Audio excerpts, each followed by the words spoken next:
Hi friend, Sankranti పిండొంటలు చేస్తున్నామండి. మీరేమేమి పిండొంటలు చేస్తుండో కమెంట్స్లో చెప్పండి. సంక్రాంతి అందరిది హడావిడిగా ఉంటుంది, అందరి ఇంట్లో పిండొంటలు చేస్తుంటారు. మేము చెక్కలు చేస్తున్నామండి. చెక్కలు ఫస్ట్ మేము బియ్యం పిండి తీసుకున్నాము. ఆడిస్తే ఇంకా బాగుంటాయండి. మా కాడ బెంగళూరులో ఎక్కడున్నదో నాకు తెలియదండి.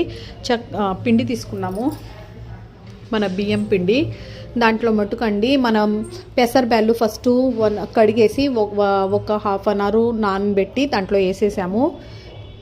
గ్రీన్ చిల్లీ, జీలకర్ర, కరివేపాకు కట్ చేసి వేసామండి. సూపర్గా టేస్ట్ వచ్చే ఉప్పు వేసాము. బాగా కలిపేసి చిన్న చిన్న ఉంటలు చేసి ఇలా ప్రెస్ చేస్తా పక్కన పెట్టేసుకుంటున్నామండి. ఎందుకంటే ఒక్కసారి నూనె డీప్ ఫ్రై చేయవచ్చని. తర్వాత డీప్ ఫ్రై చేసేదండి. చాలా సింపుల్ ప్రొసీజర్ అండి. చెక్కలు చాలా బాగుంటాయి కూడా టేస్ట్కి.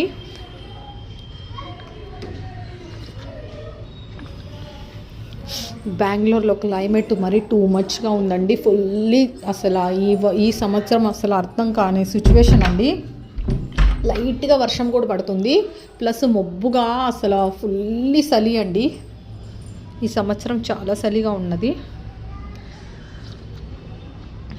మేము వేడిగా టీ కాఫీ తాగుతా చెక్కలు చేస్తున్నామండి. సూపర్గా ఉన్నాయి. ఇలా ప్రెస్ చేసుకొని అన్నీ ఒక పక్కన పెట్టేసుకోవాలండి. అప్పుడు డీప్ ఫ్రై చేయనట్టుకి సింపుల్ అవుతుంది.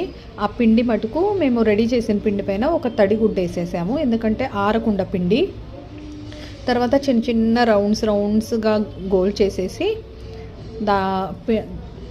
ప్రెస్ చేస్తే అలా రౌండ్ పెట్టి ప్రెస్ చేస్తే చపాతీ లెక్క, అంటే చిన్నది, అంటే రౌండ్ షేప్లో బాగా చెక్కలు వస్తాయి అన్నమాట. చాలా టేస్టీగా ఉంటాయండి పిండి వంటలు. అందరూ ఇప్పుడు చాలామంది వంటలు చేస్తారు కదండి. చెక్కలు, అరిసెలు, లడ్లు, శంకరపాలి అంటారు మా కాడైతే మహారాష్ట్రంలో. చాలా ఉంటాయి కదండి పిండి వంటలు, అంటే చాలా రకాలు ఉంటాయి. కారాలు. మీరేమేమి వంటలు చేశారో కమెంట్స్లో చెప్పండి. థ్యాంక్ యూ అండి. మీ సపోర్ట్ నాకు ఇలాగే ఉండాలి. తర్వాత అన్నీ తీసేసి డీప్ ఫ్రై చేసేయాలండి. చూడండి అన్నీ ఎలా వస్తున్నాయో. థ్యాంక్ యూ సో మచ్ అండి. మీరు నాకు చాలా సపోర్ట్ చేస్తున్నారు. నాకు ఇలాగే సపోర్ట్ చేయండి. థ్యాంక్ యూ సో మచ్ అండి. బాగా రెడ్డిష్ కలర్, కొంచెం లైట్గా రెడ్డిష్ కలర్ వచ్చేదాకా ఫ్రై చేయాలండి, ఇలాగా డీప్ ఫ్రై.